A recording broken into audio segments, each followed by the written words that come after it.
Bonjour, nous avons la chance de tourner nos vidéos primeurs 2022 sur le rooftop de l'Intercontinental Bordeaux, le Grand Hôtel, et nous remercions ses équipes. Nous commençons notre investigation de ce millésime si particulier 2022 avec les appellations Sauternes et Barsac. Le rendement, même s'il est faible, a été quand même multiplié par 5, le rendement moyen, puisque sur Sauternes et Barsac, on est à peu près à 15 hectolitres hectare. Le millésime est assez homogène, qualitatif, nous l'avons beaucoup aimé.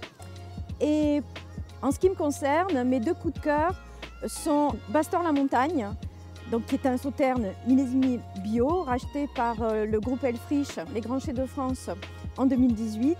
Il a du volume, une bonne acidité, je vais dire un bouquet confit mais dynamique. Le deuxième coup de cœur, c'est Raymond Lafon. Alors c'est un Sauterne que j'aime beaucoup. Nous avons trouvé cette année qu'il avait la palme de l'ampleur, la tonicité du gingembre, un bouquet large et confit, et vraiment de l'allure, de l'allant, du dynamisme à la dégustation.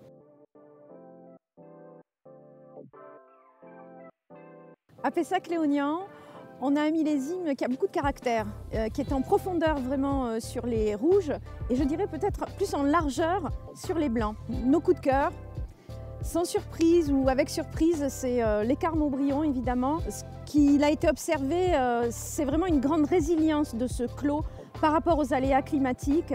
Les vignes bien sûr ont été conduites pour accompagner ce climat particulier et cette sécheresse particulière qui est intervenue vraiment en début de campagne. Et en fait, la vigne s'est adaptée à ces conditions dès le départ avec une croissance un peu plus lente.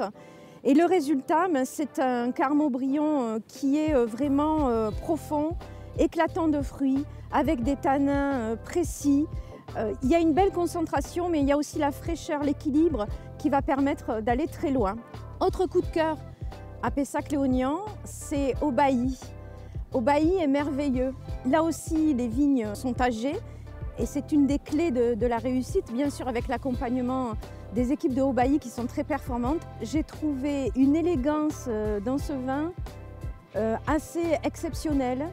Des tanins dessinés à la plume, un fruit mûr mais serein, beaucoup d'élégance, de prestance, de tenue, un équilibre en fait assez inattendu pour moi et vraiment un très grand vin qui va donner beaucoup de plaisir et va pouvoir traverser le temps.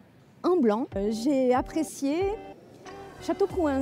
Donc vous savez cette propriété de l'INRA qui mène beaucoup d'expérimentations qui sont très utiles à l'ensemble des vignerons.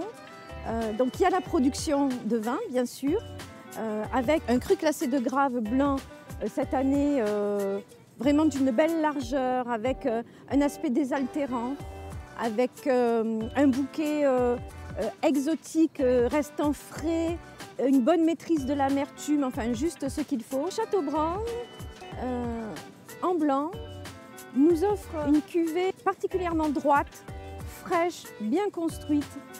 Mais aussi, là, c'est un blanc avec de la profondeur. On est sur les fruits exotiques, le kumquat, le gingembre, les pamplemousses. Mais on reste dans un équilibre précis. C'est une bouteille qui va ravir les amateurs de Pessac-Léognan blanc.